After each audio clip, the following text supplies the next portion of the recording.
is 6:01 p.m. and I will call this meeting of the Lunenburg Town Council to order. I would like to acknowledge that we are in Mi'kma'ki, the ancestral and unceded territory of the Mi'kmaq people. Also for councilors' notification, an updated agenda went out. So I trust you've all had a chance to look at that with a couple of additional motions and an additional item. And before we get into business, of course, we'd like to extend congratulations and best wishes to the new Premier and Cabinet and senior public servants who were all appointed today. We look forward to working with them. So the first item on the agenda is a motion to approve the agenda as amended with the additional item of a notice of motion regarding committee of the whole, which requires a 2/3 majority. So I will entertain a motion of council to approve that. Moved by Councillor Duggan, seconded by the Deputy Mayor. Is there any discussion on that? Additions, deletions? Seeing none. All those in favor? Opposed? Motion is carried. That brings us to the meeting minutes of February 9th. If it's somebody's pleasure to move those, sorry. Councillor Ernst, moved by Councillor Ernst, seconded by Councillor Birtles. Any errors or omissions to note? Seeing none, all those in favor? Opposed? Motion carried. First up in presentations, we have Sheila Woodcock and Joanne Young from the Lunenburg Foundation for the Arts and the Lunenburg Cultural Collective regarding the Lunenburg Foundation for the Arts Cultural Action Plan for Lunenburg. And Heather, do we have them on the Zoom? I have Sheila. Okay. Yep. Yes. We can get Sheila loaded up. Yeah, just Start my video. there we go. Okay. Perfect. Hello, Sheila. Hi. Okay, so let's pull this down a little bit. Perfect. So Sheila, it's 6:03 and we'll give you 10 minutes to present. Thank you. So, good evening, Mayor Rissa and members of Town Council. Thank you very much for this opportunity to speak with you today. With me today is Joanne Young, who is beside me, and I keep losing. Oh. Sorry, screens are moving on me as I. Okay, we're here today to tell you about the Lunenburg Cultural Action Plan, which you've already said, which addresses in detail the arts and culture expectations of Project Lunenburg. And we'll give you background information, a brief overview of the contents of the plan, and end with an update of where we are today. And this is some parts of this are a repeat of what was presented to the former council back in July, I believe it was last year. Okay, so why can't? Okay. I tested it earlier. The planning process for the Cultural Action Plan was initiated by the community. The Foundation for the Arts applied. Sheila, sorry, I'm just going to stop you for a second and I'll extend your time accordingly. We're having some technical difficulties hearing you. Okay.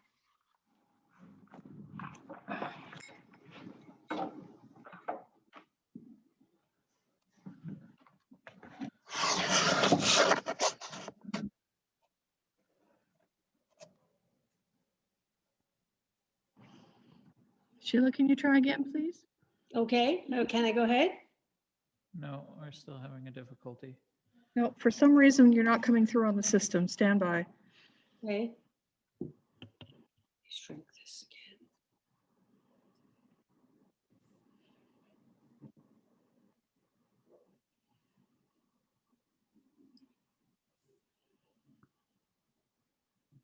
That's their screen.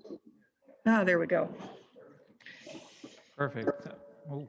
So we're okay now? Sheila. Yeah, it's 6:06. Okay. All right. So we started in 2019 and the organizations that were part of the steering committee are listed on the slide. And if we go to the next slide, I've got my PowerPoint presentation up, so I'm hoping you're syncing the slide changes. But this one is cultural vitality. And basically the goal of any cultural plan is cultural vitality in, okay, sorry. I'm trying to work with my screen and yours keeps popping up on me. Okay. So what is cultural vitality? Well, residents and visitors, if you have a culturally vital environment, everybody is inspired by Lunenburg's remarkable history, heritage, and arts and festival experiences.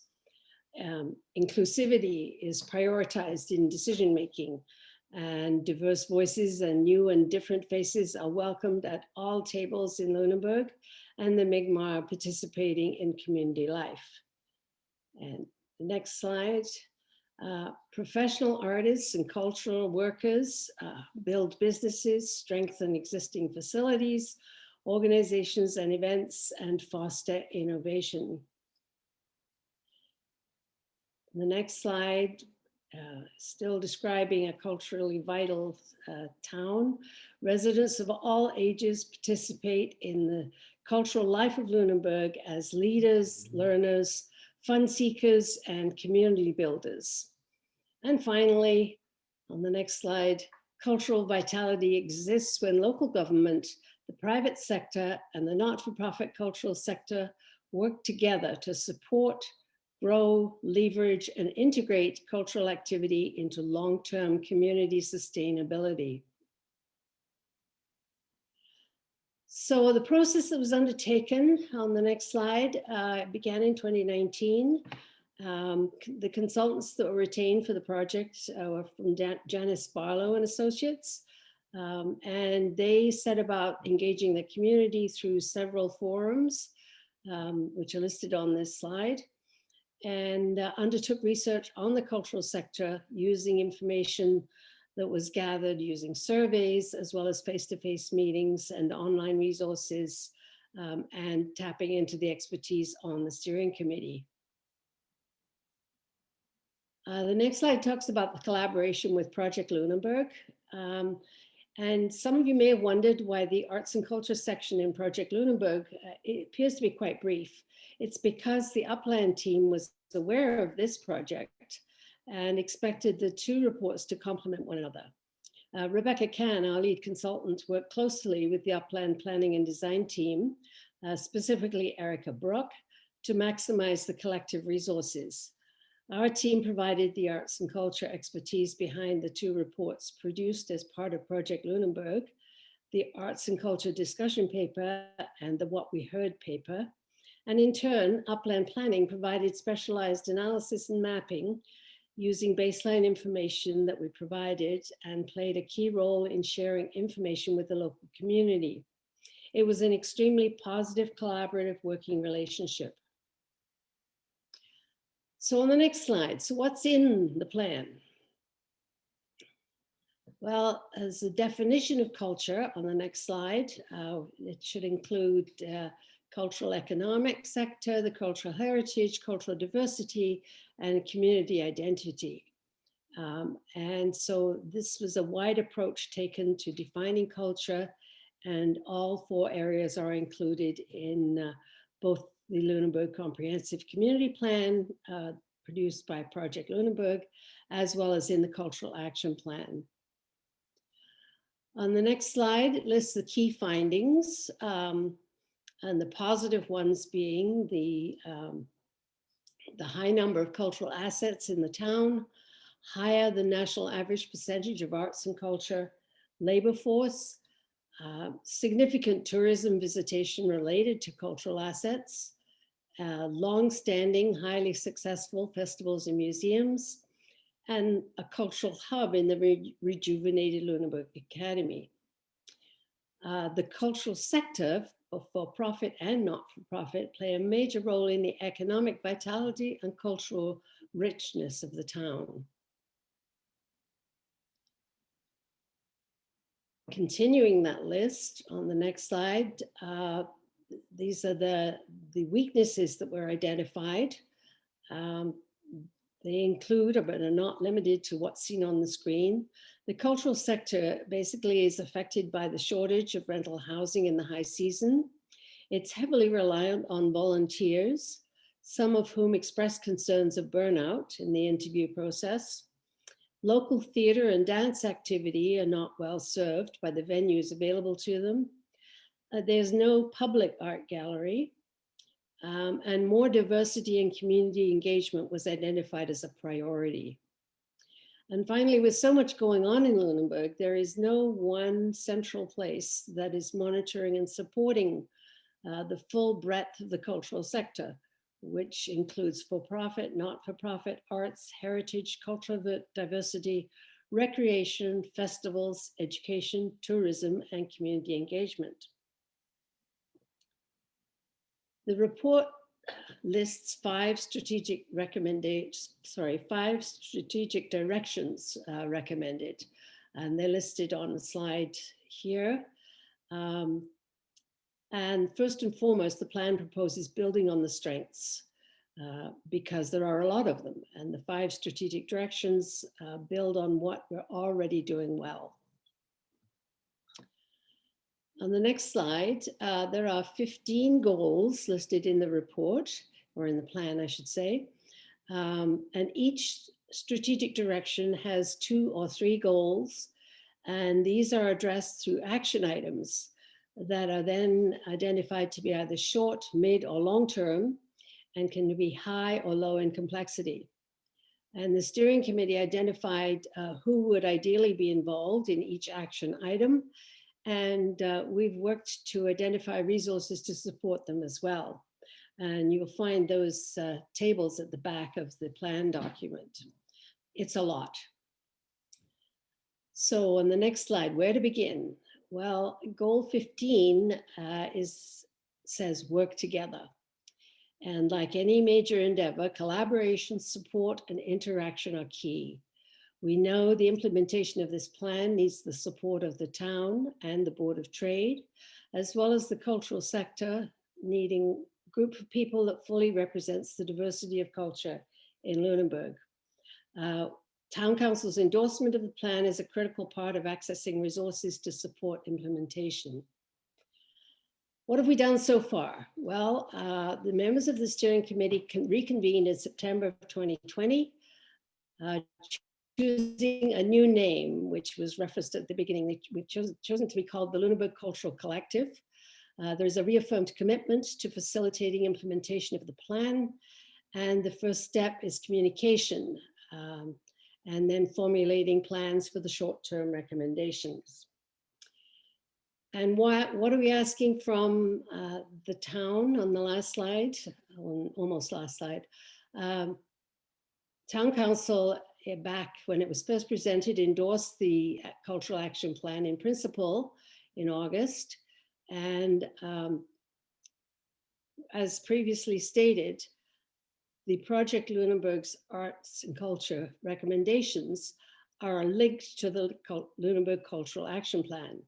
So it's important that the community be made aware of the Lunenburg Cultural Action Plan, not only to see the outcome of their participation in the process, but also to have an opportunity to contribute to achieving the goals. So we respectfully request that the Cultural Action Plan be recognized as part of Project Lunenburg, as was intended, and that the town work with the Cultural Collective to support the implementation of the plan, to provide resource opportunities such as staff support where needed occasionally, to identify other partners to support the plan, and to expedite communication within the community. And one of those things is the sending out of information. Previously, of course, we'd have been able to do it with the electric bills, but we're going to use social media to the extent possible. But it would help immensely if a message could be sent out if you have access to the email list used by Project Lunenburg, if we could access that, it would be very helpful. Sheila, And in conclusion, we thank the sponsors listed on the last slide. Okay, I'll give you a minute to finish up. well, just concluding, cultural vitality is alive and well in Lunenburg, and we thank you for your time. The Cultural Action Plan is designed to support the continuance of this by building on the assets, monitoring the sector, increasing inclusivity, and planning for the future. And we'd be happy to answer any questions. Thank you, Sheila. Are there any questions of Sheila from councillors?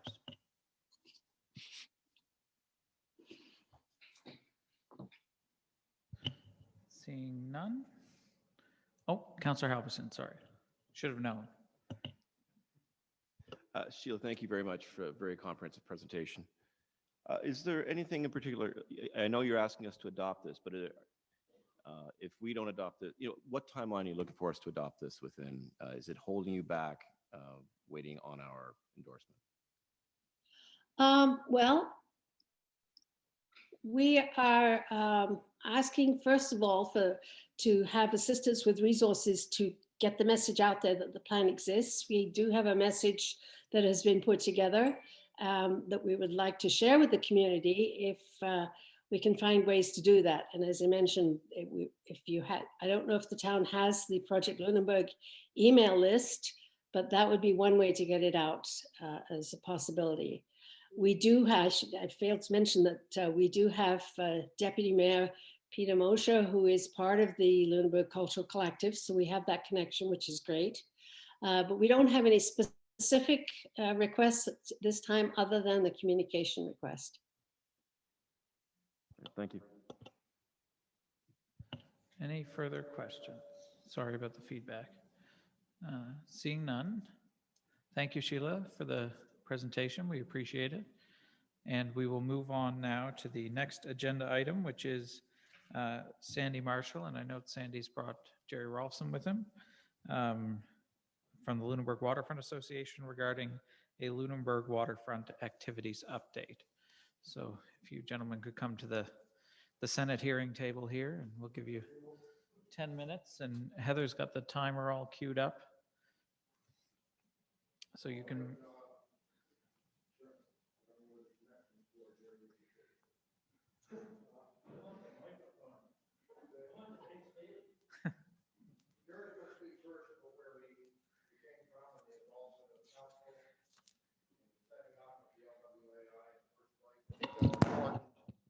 I'm going to continue on and speak about not about what's happening in the waterfront right now, because you've all been invited and I believe you're all coming on Friday, but we're going to speak about where we think we should be concerned in the future. Jerry. Thank you. Does this work all right? I'm going to concentrate on what I think is the interesting history of how the Waterfront Association was formed in response to all that waterfront property being put up for sale. The waterfront property offered for sale in 2004 included 8 acres of waterfront land, 8 of 11 finger wharves at the harbor's edge, and 22 buildings. The buildings at the shore are shingled, multi-floored industrial buildings with heavy timber structures designed for another era for ice storage, hand processing of cod, and the construction and maintenance of the fishing fleet. And those are the things we think about when we think about the waterfront properties, but there were other properties also. Several commercial buildings on Montague Street, civic addresses 182, 188, 194, 250, which is Foodland, 280, which is the boat locker, warehouses across Burma Road from the big boat shed, and the dory shops. And also, this purchase included the entire block of land on the south side of Pelham Street between Shipyard Hill and Sawpit Road. So that entire last block of Pelham Street on the ocean side is also part of the property that we're talking about. After 1960, through modernization and consolidation, Clearwater Seafoods became the largest fishing company on the Lunenburg waterfront. And by the beginning of the 21st century, Clearwater was the sole owner of all the subject properties. A business decision to move the fishing fleet closer to George's Bank meant that the lands, buildings, and wharves in Lunenburg were no longer central to the fishing operation. And in 2004, Clearwater placed them on the market. The valuation of this land was based on highest and best use, as is the practice in the real estate industry.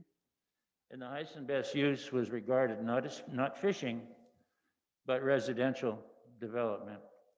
And the valuation was, I'm using approximate figures here, about $10 million. So that's what it went on the market for through LePage.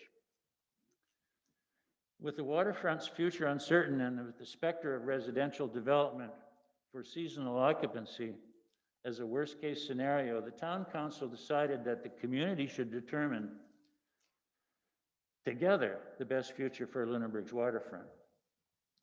It created the Lunenburg Waterfront Futures Committee.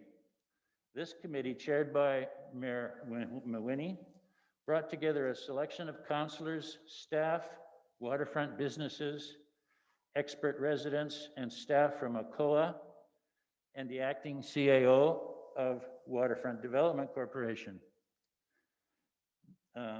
Other experts who we felt could contribute to the discussion, and really this was a brainstorming committee, were also invited.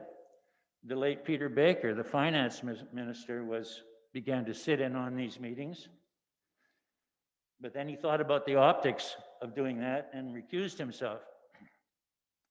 We contacted leaders in other fishing ports on the eastern seaboard of the United States that were in transition and asked them to share their experience. The committee commissioned a master plan for the entire harbor to create a context for the property being left behind by Clearwater. This is the important part. This planning study made 3 important recommendations. As a result of a public engagement process, the master plan recommended that the properties to be sold, quote, remain as largely marine related and under the broad designation of a working waterfront. The plan also recommended that the marine industrial zoning not be changed. The master plan also recommended enhanced public access to the waterfront because the public remembered the good old days when there were no fences and people just wandered around on the wharves and watched the fish come off the boats and did whatever they wanted down there. They have a romantic memory about that. The Lunenburg Town Council, at its meeting on May 19th, 2005, formally endorsed the waterfront components of the Lunenburg Waterfront Futures Committee's consultants report, and this decision was published. Now, this modest planning study, funded in part by citizens and businesses in Lunenburg, as well as the town, achieved a very important strategic goal. It drew what's known in urban design circles as the red crayon line around the working waterfront.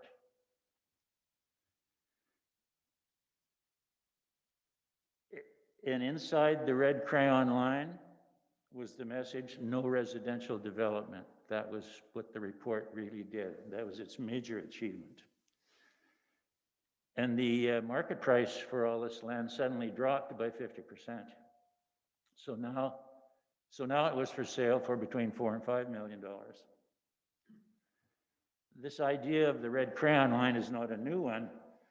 Mortgage companies had been using this technique in American inner cities for years to prevent residents from getting mortgages. As the master plan was being completed, the Waterfront Futures Committee evolved into a small group of community leaders who began to pull together a plan to buy the entire Clearwater property. After 6 months of meeting and planning, the group presented a formal offer to buy the property, but of course it had no capital. The group was then officially named and incorporated as the Lunenburg Waterfront Association, In August 2005, after some interesting discussions at the cabinet level, about which I know nothing, Waterfront Development, the Crown Corporation that had been involved from the beginning, offered to assist the Lunenburg Waterfront Association by becoming the interim purchaser of the land, and the purchase and sale agreement was signed in Halifax on August 24th, 2005. I will over to Sandy, and he can tell you where we went from there.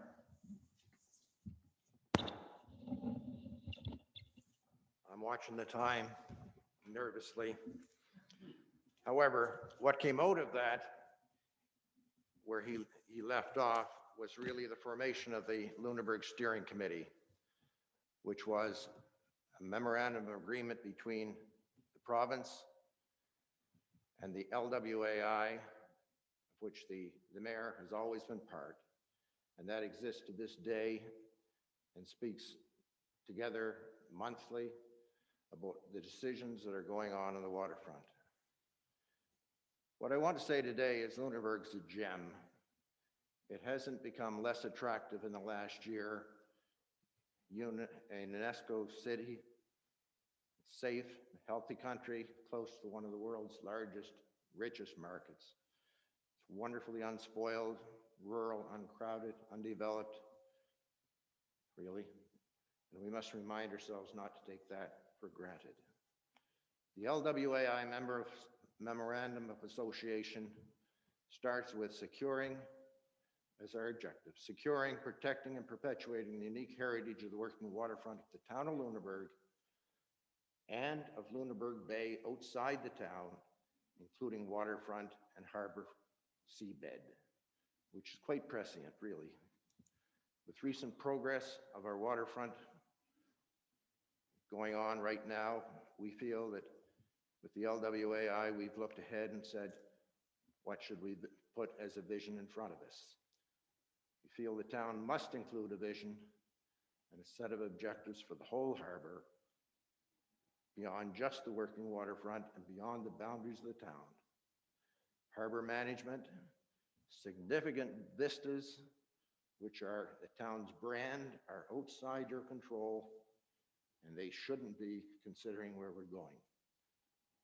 Recent highlights within the town: historic railway wharf being condemned in negotiations, a trawler Primo sinking and being well handled, I must say, which is fortunate. Yeah. Thank you. Heather, Can I just finish for a moment? we'll see if we can get you some more time here in the questions, Sandy. So do any councillors have any questions for Sandy's presentation? Councillor Deputy Mayor. Thank you. Thank you. I'll try and make this short.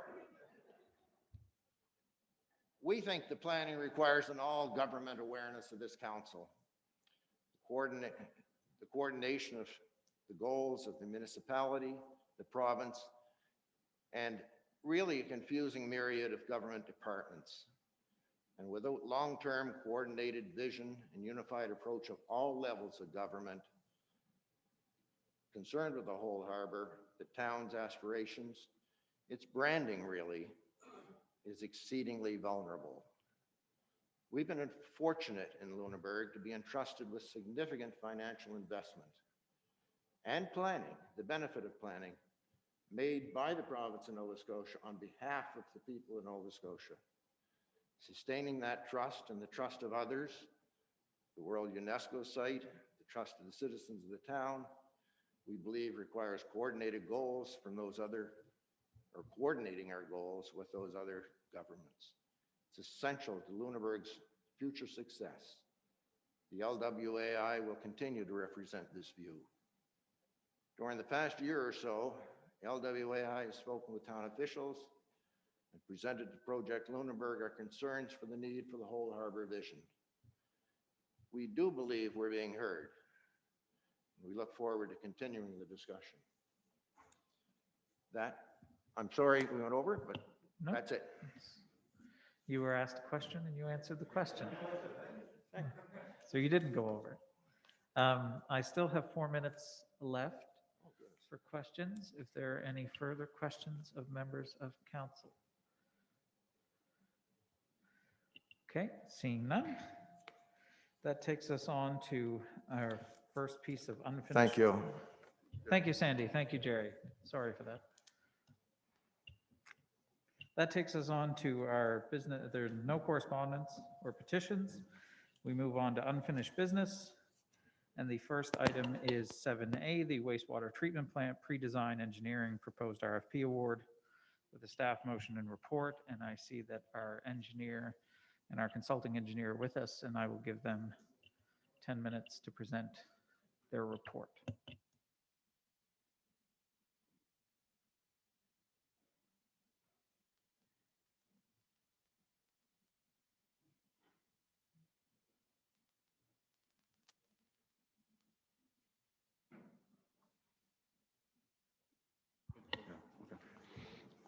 It's still okay to speak without mask? Okay, thanks.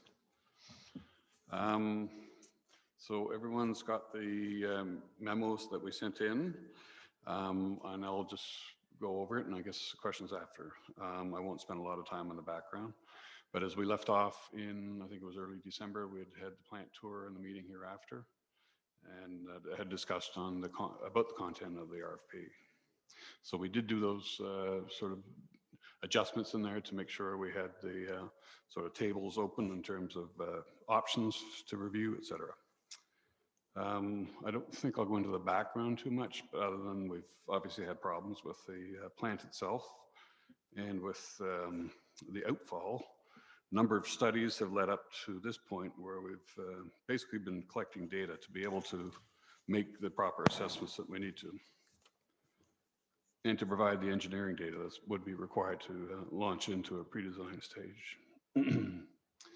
The RFP was written in 3 sections, one for a short-term viewpoint to see what is required in that plant to maintain operations of that plant until we get to a longer-term solution.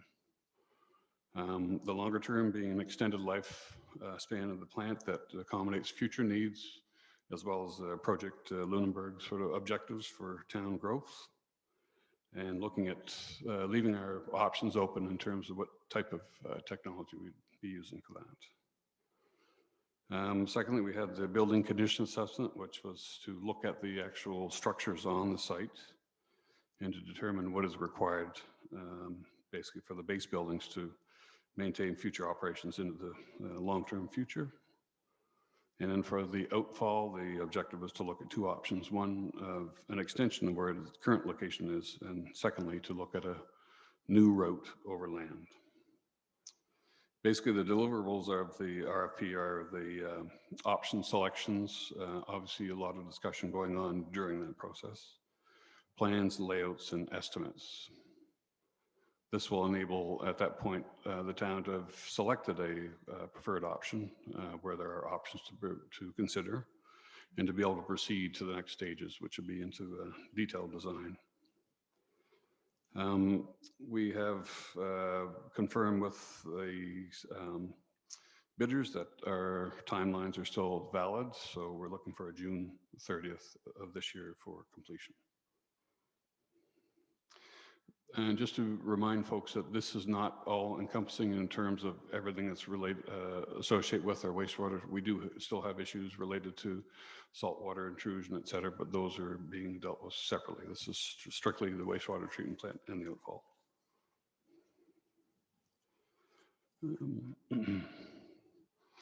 So once we've got to that point in June, the option selected, the next logical step will to be prioritize the short-term items to see what's required in our plant. And I don't have no answers for that today, but some items will be more urgent than others. Others can be deferred off for perhaps a number of years. And in terms of the long-term upgrades and the outfall upgrade, we'll be then looking at launching into a detailed design phase, which we, refine the design and refine the estimates. And looking at an implementation plan and how the project could be broken up, or should it be done as one large project or a number of smaller projects. That is a collective decision, I think, and relates really to funding that would be available to do that. In terms of the RFP analysis, we had developed a weighting scheme, and I've laid that out here of, for instance, the understanding of the project plan and the methodologies of 37.5%, and on it goes. I don't know if you want me to go through all that, but we had 3 bidders, CBCL Limited, Dillon Consulting Limited, and Rfp Anderson Associates. And I've given some details around the breakdown of the bids on the number of hours each had dedicated to various sections of the bid. And ultimately, our assessment, we had a, well, I think it's probably, sorry, 2, 4, about 6 pages of detailed notes in terms of looking at each of those aspects. And ultimately, our assessment was that the highest rated bidder is CBCL Limited. And this is accounting for the weighting factors as we've described them, where the understanding is 37.5%, the corporate experience is 12.5%, project experience 12.5%, personnel experience 12.5%, project management communications 10%, and price at 15%. So as you would see it, where there are some differences in pricing, even though the bidder that's the highest price is still weighted out to be the best bidder. And just briefly go over the sort of the highlights of why CBCL were rated higher, mostly on the technical side of things. They had a much higher level of effort going into the outfall options, identification, and assessment. They had a fair amount of discussion on the impact on users and operations and maintenance, and particularly around process disruptions. So as we look at our options, what effect does that have on how we're going to continue to run the plants, et cetera, and how much will we be into things like overflows and that type of thing. They had spent a fair bit of time talking about the options that they would consider in terms of the long-term upgrades, and spend some time with that until we get to the point of looking at 2 options that we'd have a much fuller discussion around before we get to the final decision. Also, a good level of effort on engagement with regulators, which I think is important here, because no matter what happens here, we will be looking at overflows and shutdowns, et cetera. So having that discussion along with the design effort kind of gets things tied together in a better fashion and enables a much better implementation plan. And then CBCL gave us a very nice understanding, I think, and plan for engagement with the town, not just with staff, but also with council, a number of council presentations for this, and time that we go back and look at, get comments back, and have enough time in the project to adjust things as required, sort of thing. Do you want me to mention the references? Or? I guess just as a quick note that we added in the analysis here is that as a completion or completing the circle with the analysis, I did reference checks before CBCL, and the results that I had gotten from people who've used their services in the past for similar types of engineering work for this particular type of application with the wastewater treatment plant, outfall, as well as for focusing on the front end engineering. The feedback that I got was very favorable.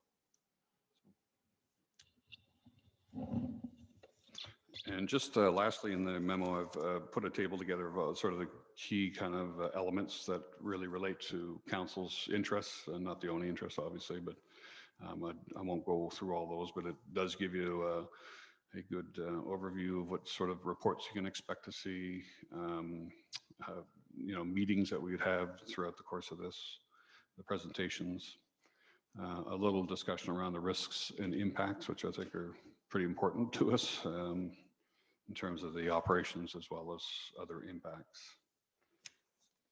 And that is pretty well it, I think. I don't know from a financial is within budget, so I guess I'll stop there. Okay. And Heather, can we stop the clock before the fire drill starts? That would be good. Thank you for the presentation, gentlemen. I will open the floor for councillors' questions. I would also note that though the bids were shared with council, they are confidential, so if the conversation veers in that direction, we'll probably have to refer this in camera under contract negotiations, I believe. Yeah. So with that, I will open the floor first to questions of the engineering staff. I just know, and I will, the deputy mayor. Oh, thank you, Your Worship. It's not so much questions as maybe the concerns around, your recommendation on the awarding of the contract to CBCL. First of all, it was hard, for me to assess this because I didn't have the other submissions to go by. So I'll go with what I know. So that's what I'm based on what my concerns are here. So when I look at the overall rating, they were all fairly close. So I would have to assume that, there's nothing in those other submissions that would be, out in left field. So they're all probably qualified engineering firms that could do this job without any problems.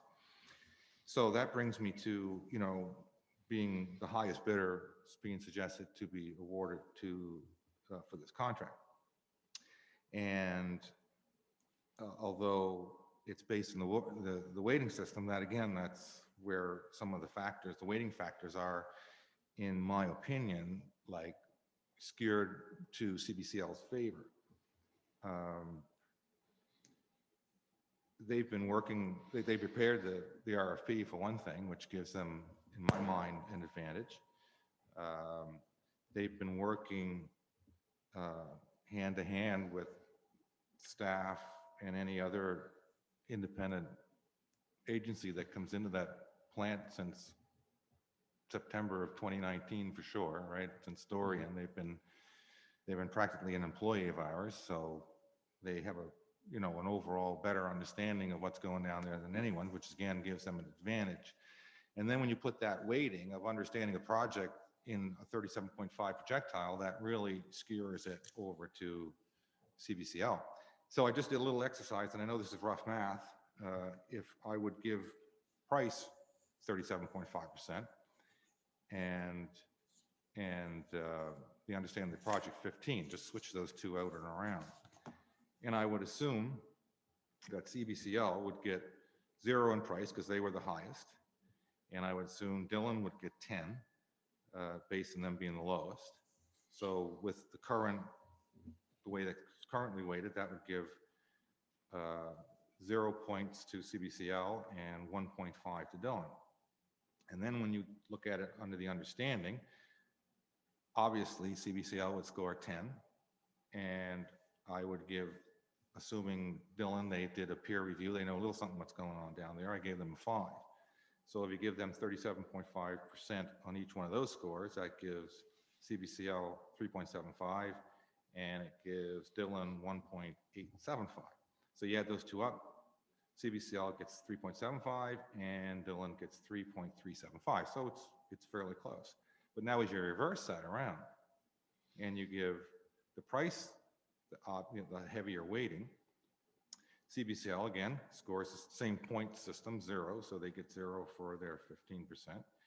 And they get a 10 on the understanding of the project, but now it's only weighted at 15%, so that's a 1.5. And Dillon would still get the 10 for the price, being weighted at 37.5%, that gives them a 3.75, and with the 5 at 15% gives them 7.5, so that gives them 4.5. So now you got a 1.5 versus a 4.5, so that really skews it, obviously in the other favor. So,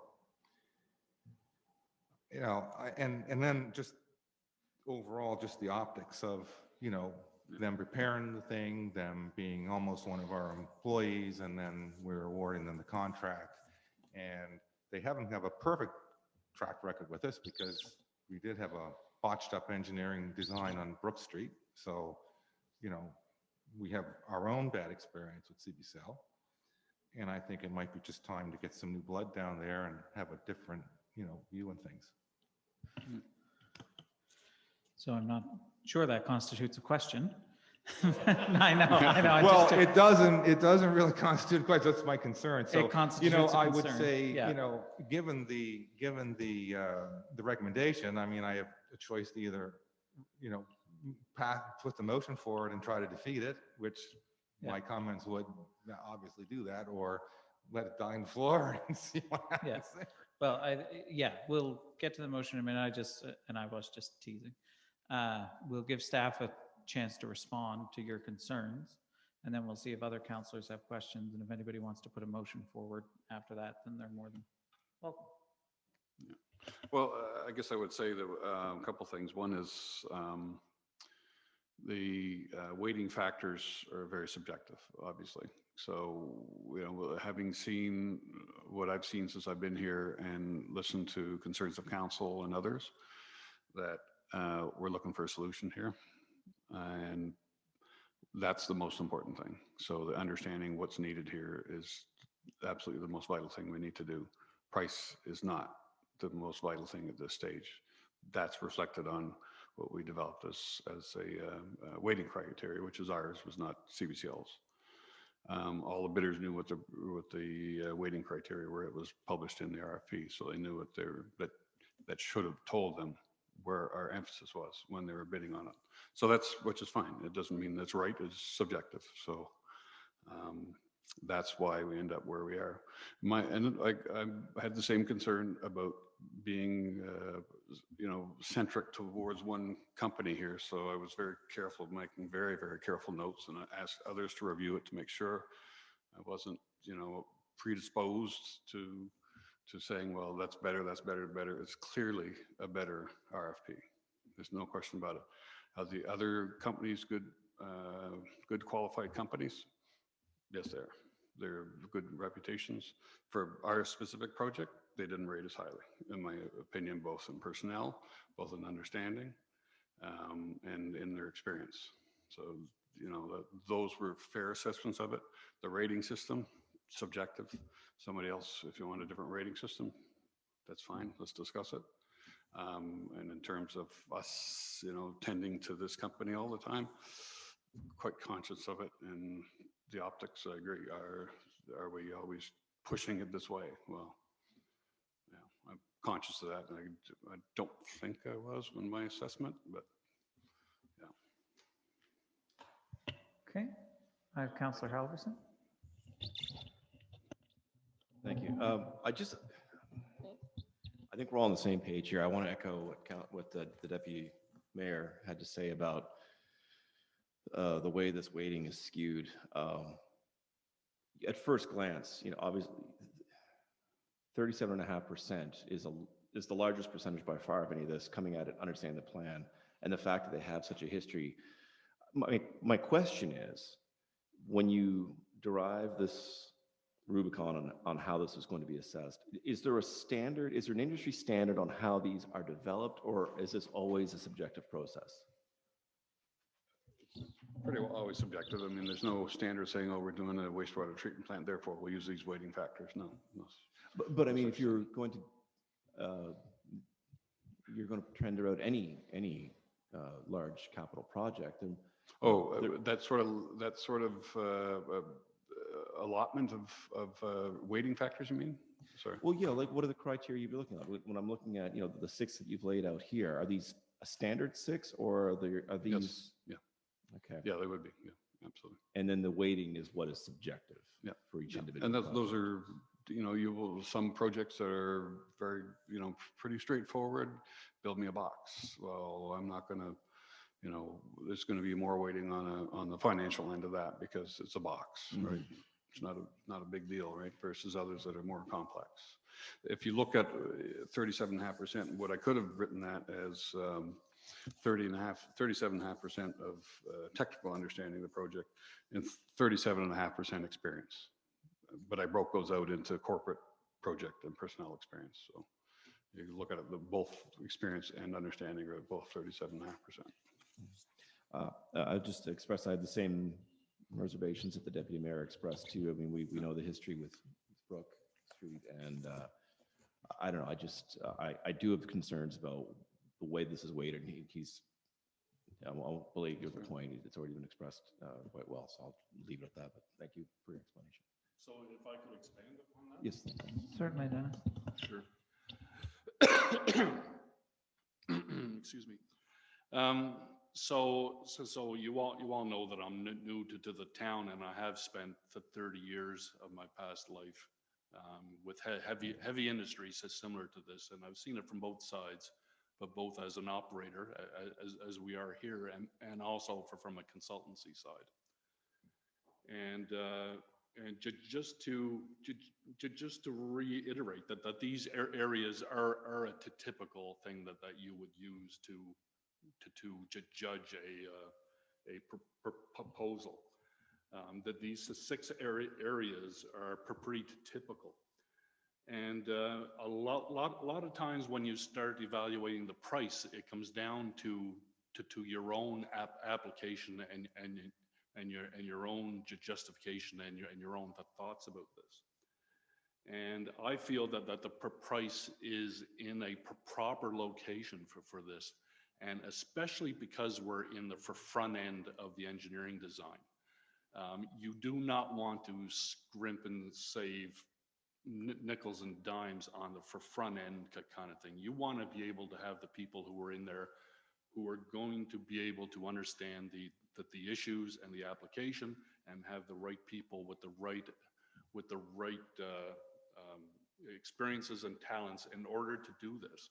And I think I mentioned this before about how important the front end is. That this is the most difficult part of any kind of engineering part. Well, once you get to the conclusion that you find and determine something that's going to solve your problem, that the detailed engineering and putting together, that's the easy part of the whole thing. It's this part that we don't want to try to attempt to save money on. So I do agree with the allocation of the 15% in the price. So we did anticipate that these questionings, the way that the numbers could come out. So after you do the bit of evaluation and you see where the numbers could come out, you have to take a step backward and say, does this make sense for the overall project? And you have a look at it a little bit deeper than just the 3 numbers that could come out. And the criteria for me is to establish the value for the extra money that you have. So we're all aware that there's an extra cost with the selection that we made, but what exactly are we going to get for that? And if you look at the cost per hour, so CBCL is about $30 an hour cheaper per hour. So that their proposal gives us for 1,411 hours versus the other companies that are about 1,000, 1,100. So even though we are paying a bit more, we're getting that much more executable analysis to make sure that we go through this for front-end engineering properly. And Ian has laid out how those hours are distributed. Yeah, and we can see that CBCL has a significant amount of more hours allocated to the wastewater treatment process and the outfall than the other ones. If I could interrupt, And to me, that value of that is large to us. And I think none of us are going to dicker over, $25,000 upfront costs on planning when we know, this is a multi-million-dollar, multi-year project. Yeah. Right? We want to get it done right.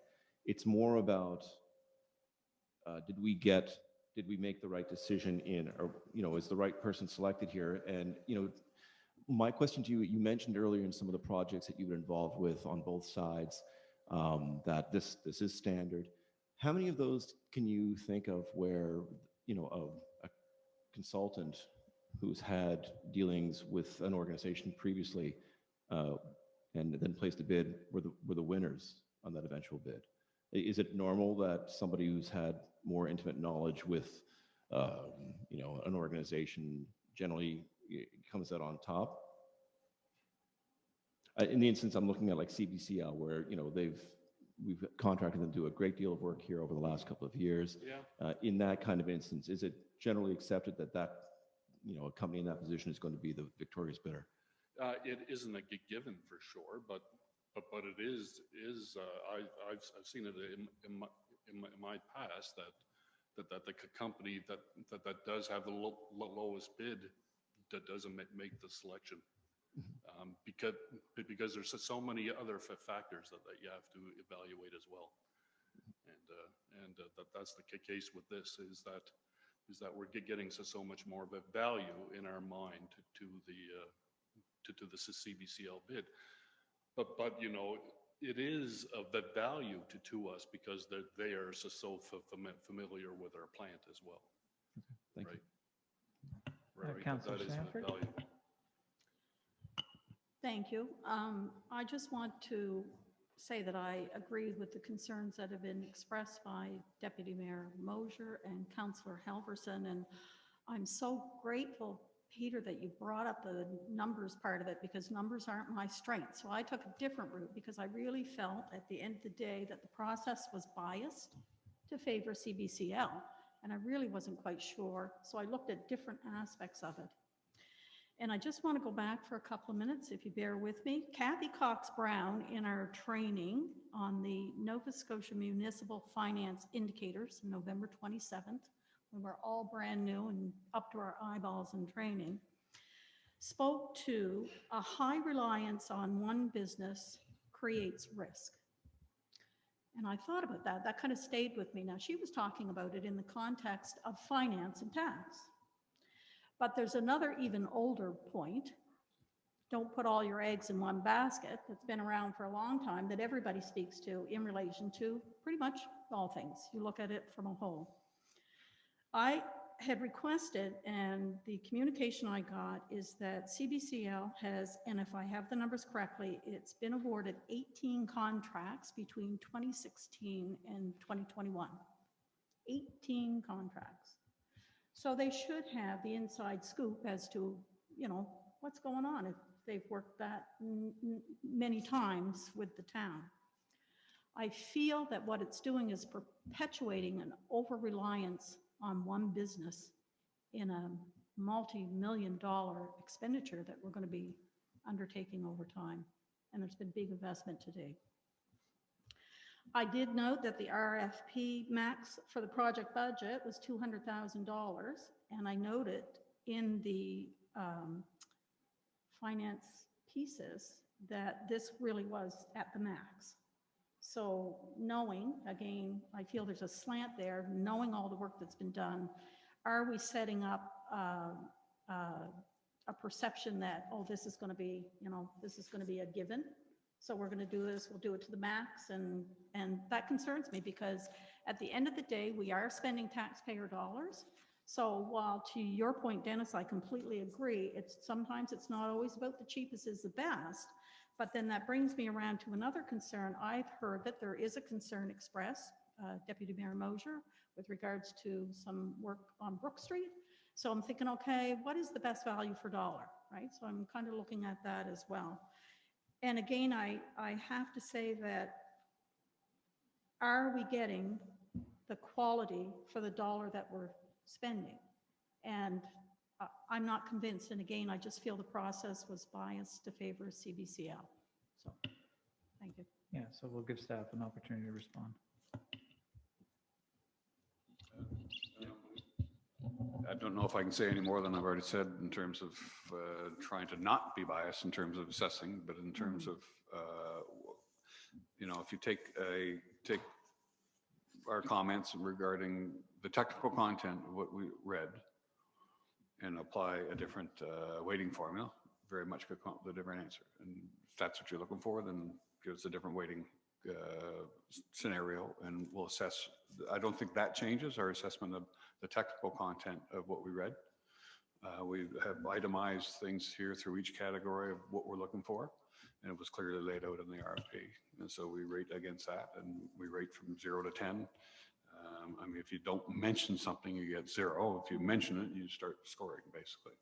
And if you wanted to assess that against a different kind of weighting ratios, that's fine.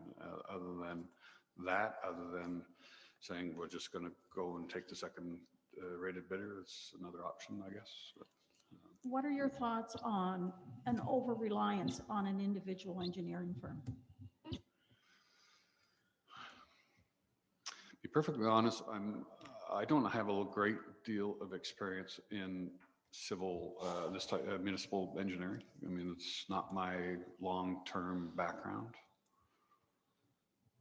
I've in past other endeavors had huge reliance on specific engineering firms because we like them and we like what they do and we like their personnel. End of story. That's in other cases, yes, we've said time to change horses because things have not gone the way we had hoped. Or, you know, in some cases, it's just a simple matter of personnel changing. Then you might as well be talking to a different company, right? So I've seen both ways, so. Thank you. Just to add to that, you were asking about particularly about using a individual company more often than not.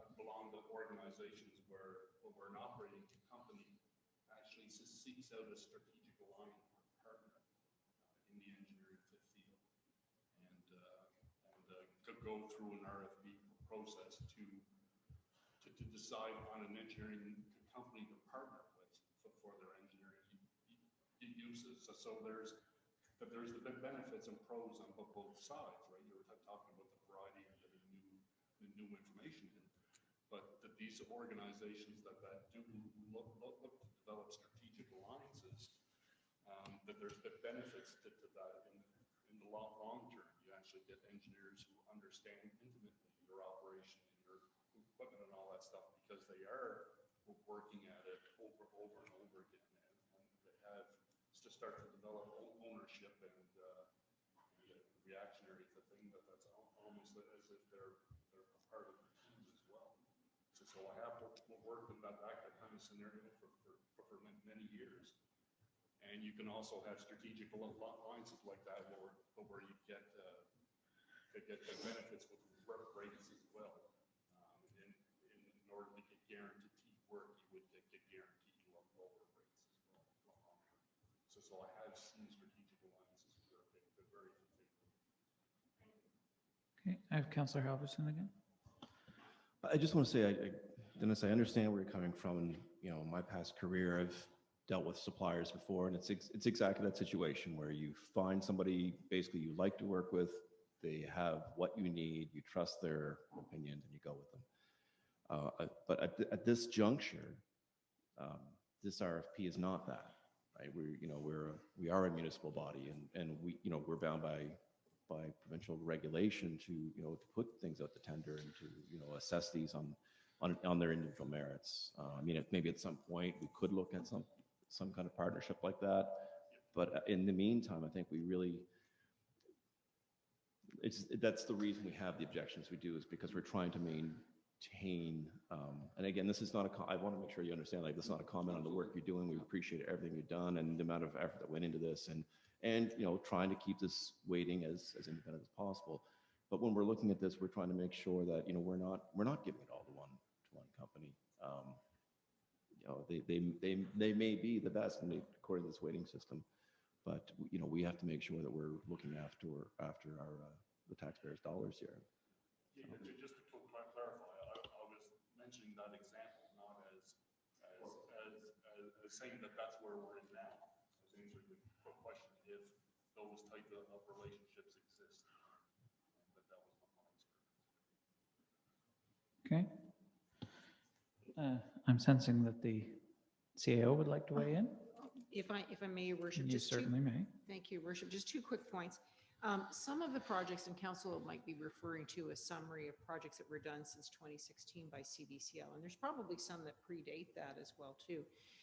And the majority of those are done through a public procurement process. So similar to what the gentlemen have outlined this evening, through a request for proposals or often a tender, they would have been evaluated and either awarded by staff internally because they were below the threshold for council to become involved in the award of tender, which is currently $100,000 plus HST. And that's why it's before you this evening. So just wanted to note that it wasn't as if it was an exclusive opportunity for them to continue with that work. They did become more involved in sort of our operational matters, though, as of summer 2018, I think it was, Ms. Dagley, when prior to Mr. Tiller joining our team, and they provided some bridge engineering for smaller projects and some day-to-day operational matters. So that's some of what's included in the works summary that we provided you. Secondly, wanted to note that we did confer with our procurement legal specialist about CBCL's involvement in the preparation of the terms of reference for the RFP.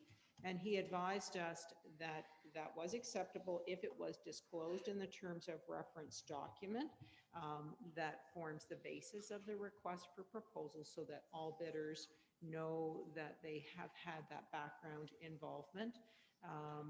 Arguably, it's more so as to the structure of the work that's being outlined. It's still up to each company, though, to put forward what their work proposal will actually entail, but they were certainly all notified of that involvement. Just wanted to note that. Thank you, Worship. Thank you, CAO. Any further questions from council on a question? Okay. I do have one. I'm just sensing council's concerns. I'm just wondering if either of you or both could comment on any discomfort you would have if your recommendation wasn't successful. Discomfort in what regard? In the sense of saying, you know, is there any decision you would caution us not to make in your professional opinion? I see. I can't speak from a legal point of view at all, but Yeah. or anything related to contracts, but I mean, in relation to the 3 companies that are In relation sitting on to the the 3 table, companies, there's yeah. one I would. I'm sure the CAO can weigh in on the legal. Yeah. There's one I'd be very cautious about, for sure. But that's all I would say. So there's, Okay. yeah. I mean, we obviously worked with, we had Dylan down here. They did a great job on that peer review. The people running the thing, the 2 guys, there were 2 people associated with it, only 2, but they were excellent to work with. There's no question about it. So am I sensing that this is a bigger discussion that we might want to defer, or is council ready to resolve? Councillor Halverson. Before we make that, I would actually ask one other question. I guess partly to the mayor's inquiry, as far as your discomfort level, I think what I would like to know is how comfortable are you with if we decide to put this decision off another session or another month? What does that do? I mean, obviously there's some urgency to get this done. I can see that. As soon as somebody picks Ms. Dagley up off the floor there, I'll tell you. But yeah, that's in terms of the overall scope of this work and what's going to happen this time.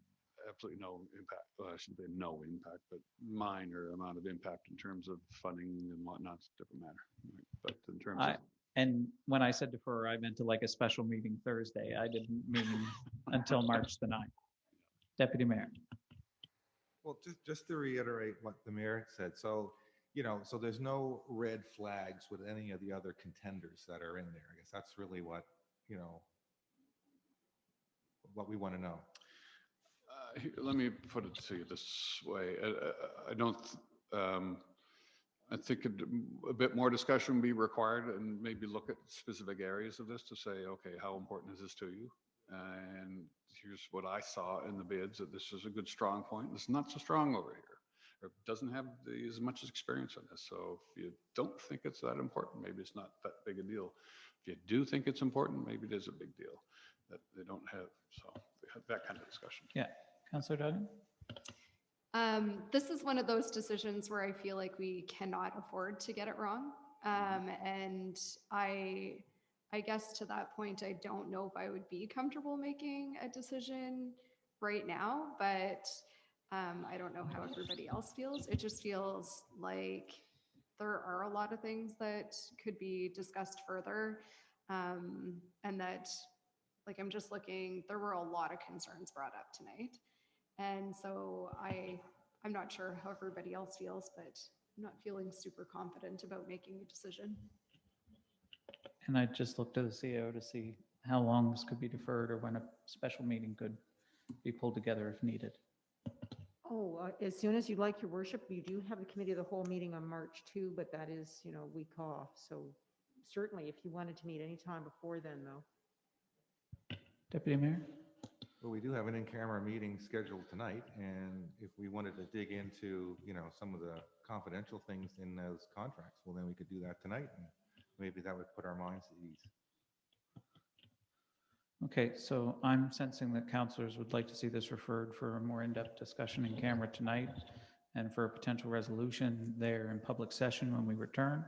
Or if that's not sufficient, then a special meeting at some point in the near future, perhaps before our committee of the whole meeting, we could have a special council or some other time between now and then. So there's no motion pending, so we'll move on from that issue as no motion was tabled.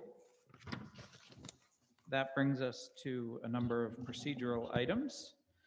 Thank you, gentlemen, by the way, for your presentation and for all the questions and answers. I think that was very helpful for council and to Ms. Renton. So we have external council appointments. So the first motion there is moved and seconded to appoint Deputy Mayor Mosier and to reaffirm the appointment of former Mayor Bailey as the town of Lunenburg's trustees on the Common Lands Board of Trustees. It is anyone's pleasure to move that motion quick before he changes his mind. Councillor Duggan. Seconded by, I think I had Councillor Bertels first, actually. Any discussion or debate on the appointment? Seeing none. All those in favor? Opposed? Motion carried. And the second is the dissolution of two special working groups that had issued reports. As a housekeeping matter, with our new committee's policy, we actually require special committees to have a termination date after they do the reports. These committees were struck, I believe, before we passed that. Yeah. Okay. So just looking for a motion on that. If it's anyone's pleasure to move, the Deputy Mayor, seconded by Councillor Bertels. Is there any discussion on that? Seeing none. All those in favor? Opposed? Motion is carried. Now we're cooking. We are also have, and this was a late breaking item, committees of council policy amendments to provide for and formalize our committee of the whole procedure, which I'm sure councillors would like to do because it's been a very useful body, I think, and winding up the general government committee, which had sort of taken the place of that in a different kind of context before, so has become redundant with the addition of committee of the whole. And I'm looking, the Deputy Mayor is providing notice of motion on that. So if you would just care to acknowledge that and formalize it. Notice of motion. Thank you, Deputy Mayor. On to new business. We have a planning amendment application from Tom and Beth Barkley and other neighborhood properties. And there is a staff report and recommendation on that from the planner. And I will give, I think, well, we'll give you 10, Don, but I know you won't take it. Just to explain to council what we're voting on there. Is it on? Is it on? No?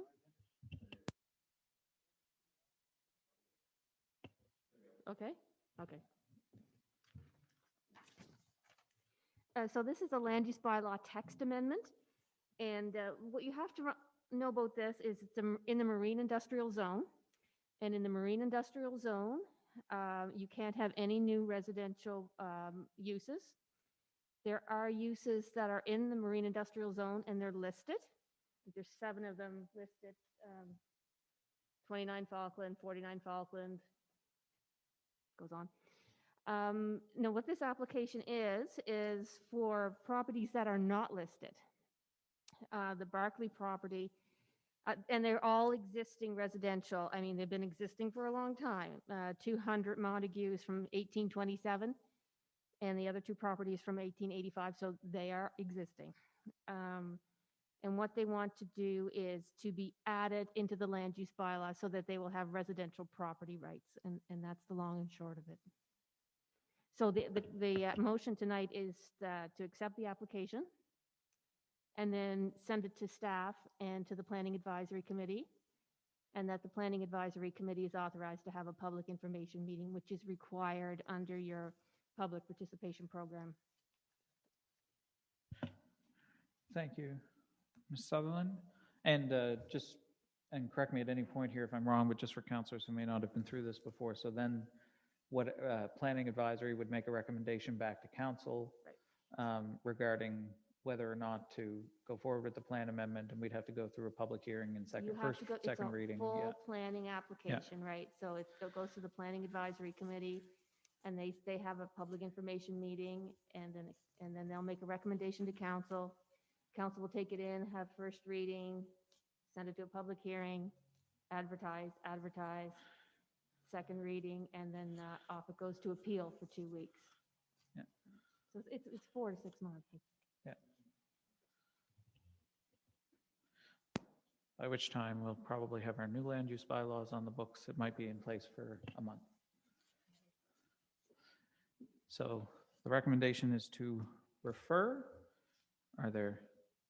Is it anyone's pleasure to propose that recommendation? Councillor Halverson? Or do you have questions? Just a quick question. Just want to confirm that we're talking about all those properties you listed, not just the Barclay property. Is that correct, Don? Is it on now? Yeah. Okay, so these are the 3 that I know about.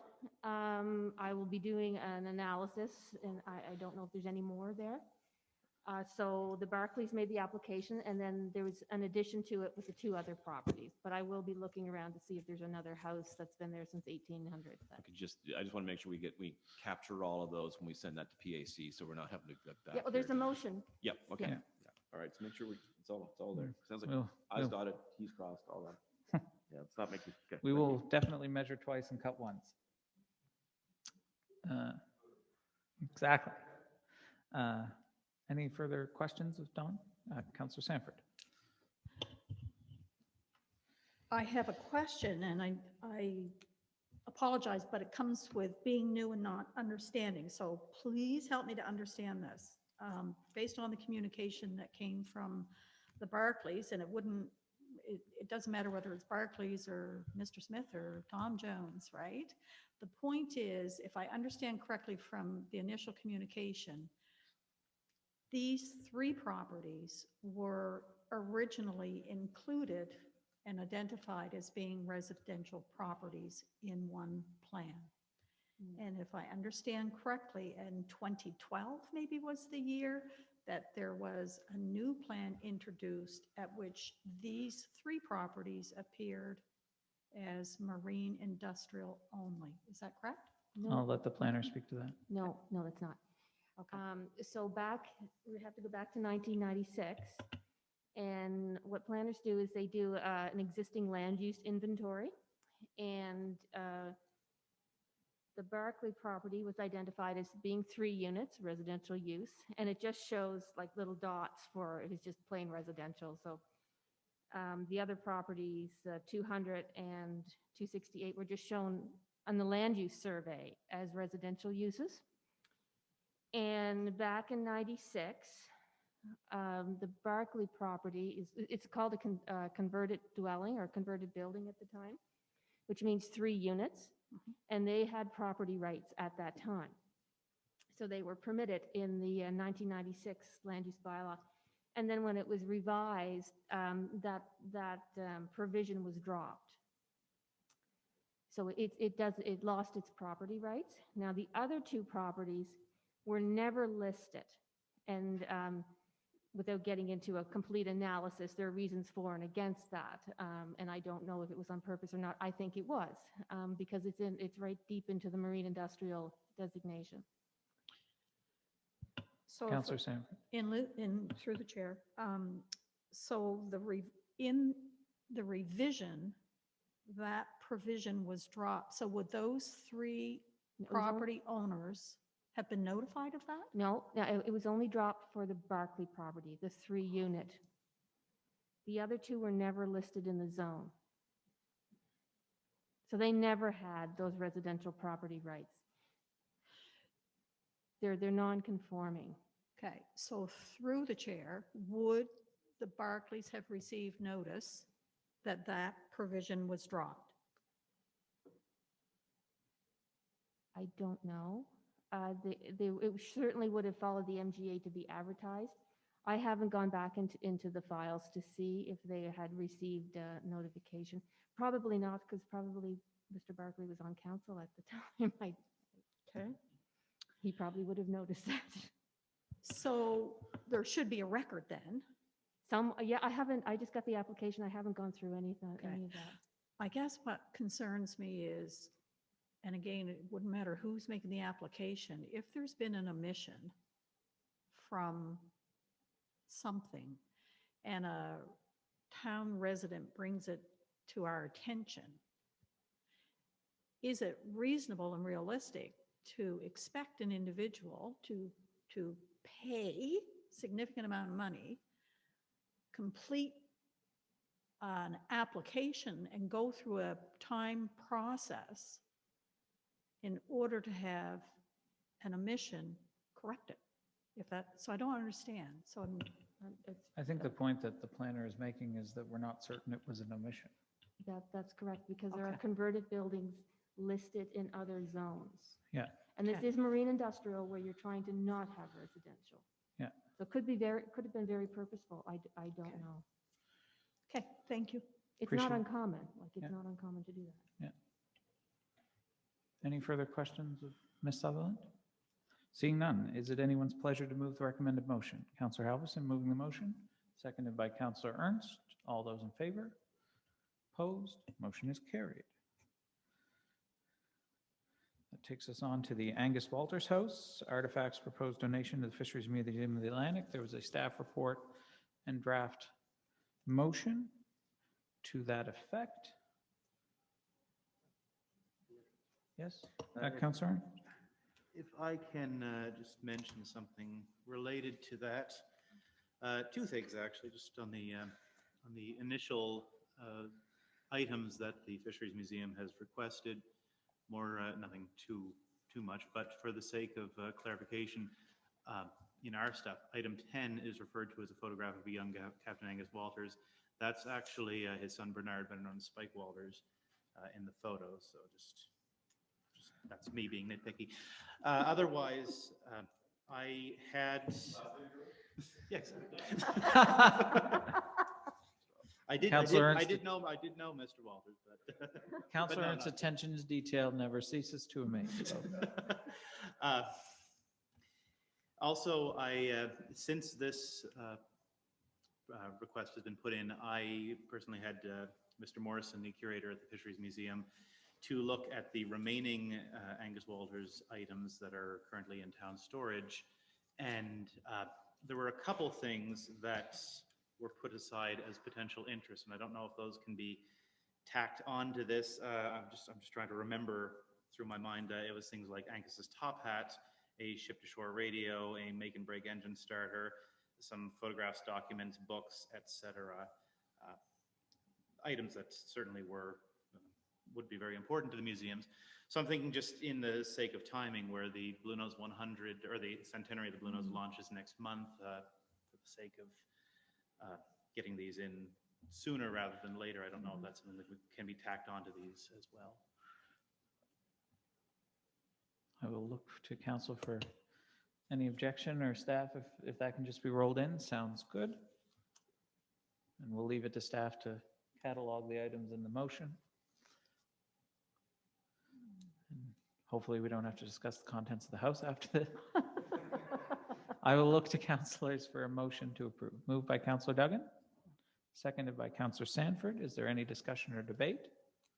Seeing none, all those in favor? Opposed? Motion is carried. Next, we have a moved and seconded to meet in camera pursuant to a number of items related to the MGA, section 22.2. And I will entertain a motion for that, and afterwards, with council's consent, have a 10-minute recess. Moved by the Deputy Mayor, seconded by Councillor Halverson. All those in favor? Opposed? Motion carried. Council's unanimous consent to have a recess. We will recess for 10 minutes.